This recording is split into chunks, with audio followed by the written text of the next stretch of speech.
Today in the Daily Dose, Lyndon Baines Johnson.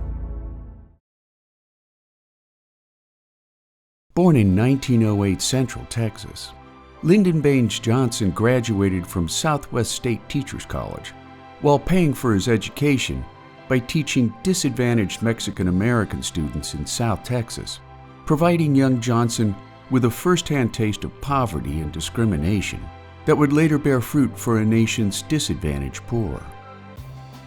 Moving to Washington, D.C. as a congressional secretary for Texas Representative Richard Kleberg, Johnson met and married Claudia Alta Lady Bird Taylor, who would later become a critical part of Johnson's political success. His political career took off in earnest in 1937, when he was elected to the House of Representatives as a Democrat, becoming the first member of Congress to volunteer into the military when the United States entered World War II in 1941, serving as a lieutenant commander in the U.S. Navy until all members of Congress were recalled to Washington in the summer of 1942.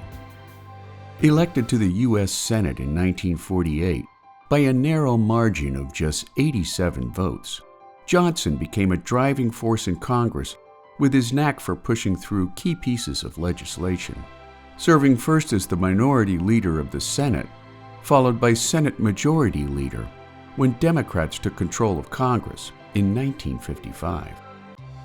Despite bad blood between Johnson and the Kennedys, in 1960, John F. Kennedy asked Johnson to be his running mate for his successful bid for the White House, only to be sworn in as president following JFK's assassination on November 22, 1963, an event which gutted a nation to its core.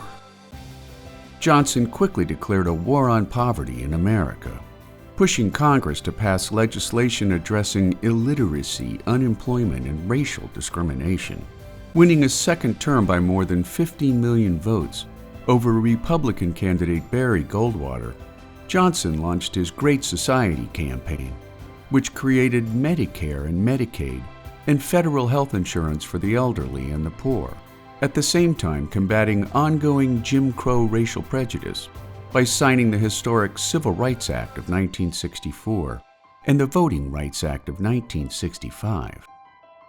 A firm believer in the now discredited domino theory regarding the spread of communism, Johnson's escalation of the Vietnam War made him widely unpopular with the American voting public, leading to his decision not to run for re-election in the presidential season of 1968. He retired to his ranch in Texas to write his memoir and to establish his presidential library, passing away from a heart attack on January 22, 1973, making the life and politics of Lyndon Baines Johnson a mixed bag of social advances on the home front amidst a deepening war in Southeast Asia.